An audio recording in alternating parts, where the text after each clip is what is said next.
गरीब की जादुई थाली। आह, हाय मेरी कमर। अरे आजकल तो मेरी कमर भी जवाब दे दिया है। हाय, हाय ये दर्द।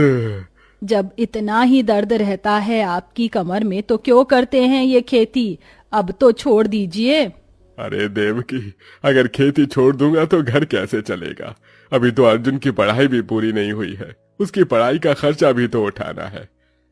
बाबा, आप लोग देखना, एक दिन मैं पढ़ लिख कर एक बहुत बड़ा ऑफिसर बनूंगा, फिर आप दोनों को ऐसे खेती नहीं करनी पड़ेगी।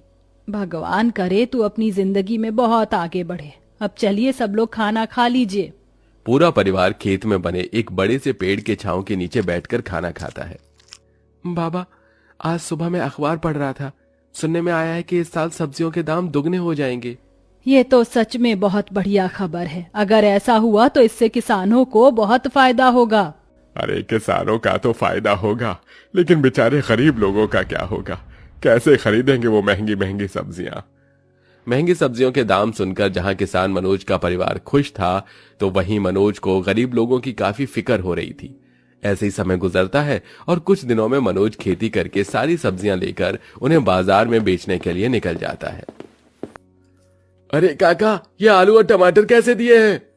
अरे बेटा, आलू 50 रुपए किलो है और टमाटर 70 रुपए किलो। अरे क्या इतनी महंगी सब्जियां लगाते हैं आप? पाव भर देकर ही काम चलाना पड़ेगा अब तो। सब्जियां महंगी होने के चलते अब ज्यादातर लोग पाव भरी सब्जी लिया करते थे, जिससे मनोज को काफी ज्यादा नुकसान होता है। ये प्याज और भिंडी तो बिना बिके ही खराब हो गई। अरे अभी तो बस ये शुरुआत है।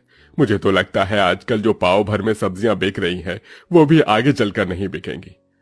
मनोज की सोच बिल्कुल सही निकलती है।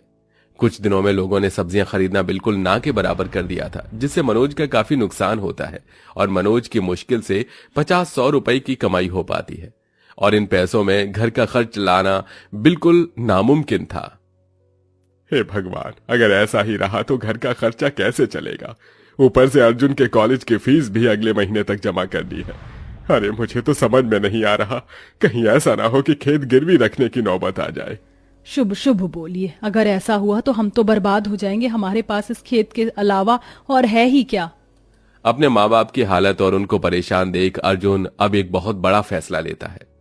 माँ, बाबा, मैं जानता हूँ आप लोग काफी परेशान हैं, लेकिन अब आपको और परेशान होने की कोई जरूरत नहीं है।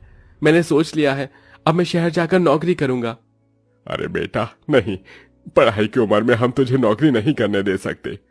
बाबा, मैं हमेशा के लिए पढ़ाई थोड़े ना छोड़ रहा हूँ, सिर्फ कुछ दिनों के लिए पढ़ाई से ब्रेक ले रहा हूँ। जैसे घर के हालात ठीक हो जाएंगे मैं दोबारा पढ़ाई शुरू कर दूंगा। अर्जुन की बात सुन मनोज और देवकी को अपने बेटे के लिए काफी दुख होता है। अगले दिन होते ही अर्जुन शहर की बस पकड़कर काम के लिए निकल जाता है। तभी अचानक रास्ते में अर्जुन की बस का एक्सीडेंट हो जाता है, जिसमें अर्जुन को काफी गहरी चोट आती है। अरे डॉक्टर साहब, हमारे बेटे को बचा लीजिए, उसका हमारे अलावा इस दुनिया में कोई नहीं है। देखिए, हम पूरी कोशिश कर रहे हैं। हमें आपके बेटे का ऑपरेशन करना होगा, कम से कम 2 लाख रुपए का खर्चा होगा। अब जल्दी से पैसे काउंटर पर जमा कर दीजिए, हम यहां ऑपरेशन की तैयारी करते हैं। 2 लाख जितनी बड़ी रकम सुन मनोज और देवकी काफी ज्यादा परेशान हो जाते हैं। दोनों को समझ में नहीं आ रहा होता कि वो कहां से इतनी बड़ी रकम का इंतजाम करेंगे। तभी अपने बेटे को बचाने के लिए मनोज न चाहते हुए भी अपना खेत एक सेठ को बेच देता है और 2 लाख रुपए लेकर अपने बेटे का इलाज करवाता है। कुछ दिनों में अर्जुन ठीक होकर घर आ जाता है, लेकिन अब पूरे परिवार की हालत पहले से भी ज्यादा खराब हो जाती है। घर में खाने के लिए कुछ भी नहीं था, इसलिए मैंने ये लाल चाय बना दी। अरे कोई बात नहीं देवकी, मुझे यकीन है एक दिन सब कुछ ठीक हो जाएगा। मनोज कई जगहों पर काम ढूंढने की कोशिश करता है, लेकिन उसे कहीं पर भी कोई काम नहीं मिलता।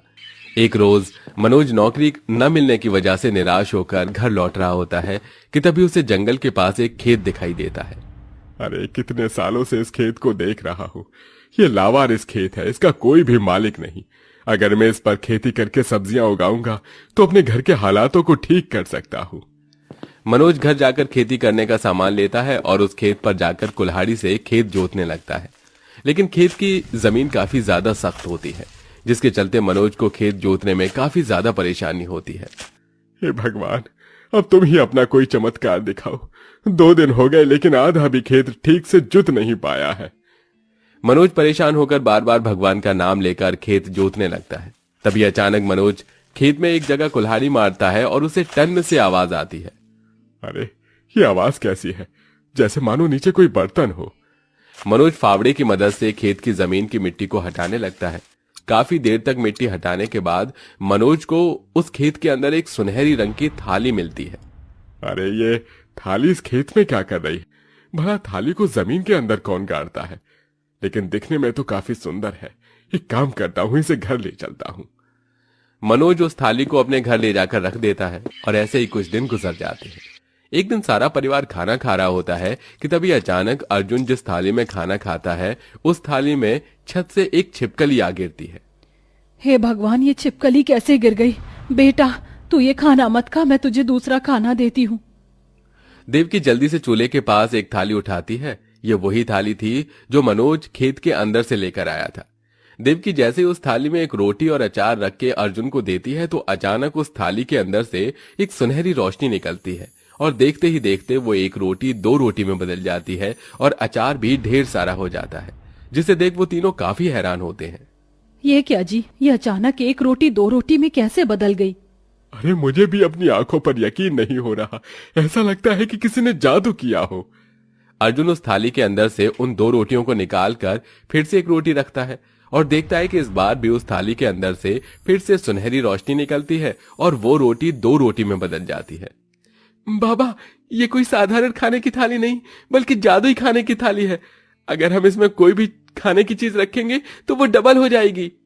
अर्जुन की बात सुन देवकी जैसे ही उस जादुई थाली के अंदर थोड़े से चावल डालती है तो वो थाली पूरे चावल से भर जाती है। ये देख अब पूरा परिवार काफी खुश होता है। हे मुरली मनोहर, मुझे तुझ पर पूरा भरोसा था। आखिरकार तूने हमारी परेशानी का हल निकाल दिया। देवकी, अर्जुन, अब हम इस जादुई थाली की मदद से थोड़े से खाने को ज्यादा खाने में बदलेंगे और उन्हें ले जाकर बेचकर पैसे कमाएंगे। अगले दिन होते ही मनोज पड़ोस से थोड़े से पैसे उधार मांग अच्छा खाना बनाने का सामान लेकर आता है, जिससे देवकी तरह तरह के पकवान बनाती है।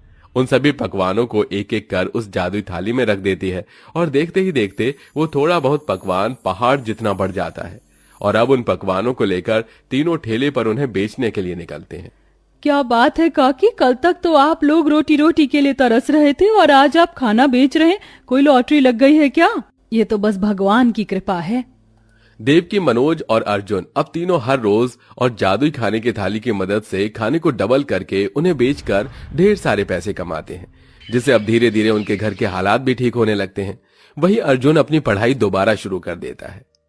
देवकी, कितने दिन हो गए हैं तुम्हारे हाथ की मसाला वाली चाय पिए हुए। जल्दी से 1 कप मसाला वाली चाय बना दो।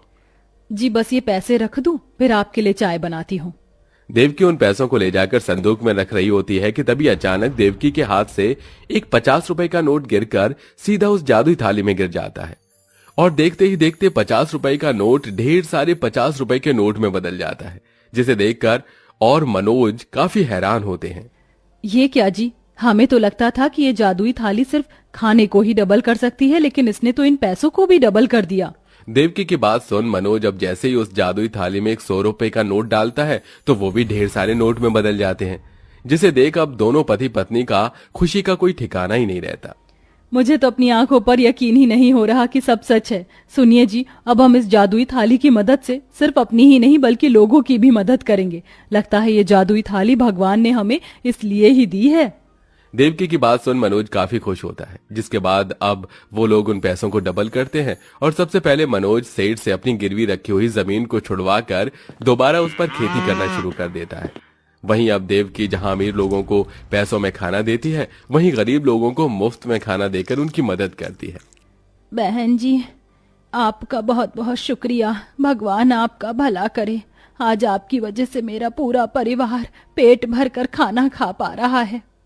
पूरे परिवार को गरीबों की काफी दुआएं लगती हैं। इसी के साथ सिर्फ कुछ वक्त में पूरे परिवार की जिंदगी भी पूरी तरह से बदल जाती है और अब उनके पास एक अच्छा घर होने के साथ साथ हर तरह की सुख सुविधाएं भी होती हैं, जिसे देख अब मनोज उस जादुई थाली से पैसों को डबल करते हैं और अब गरीब और बेसहारा लोगों के लिए मकान बनाते हैं। वहीं हर दिन वो लोग भंडारा भी करवाते हैं। इसी के साथ लोगों की मदद करते हुए पूरा परिवार हंसी खुशी जिंदगी जीता है।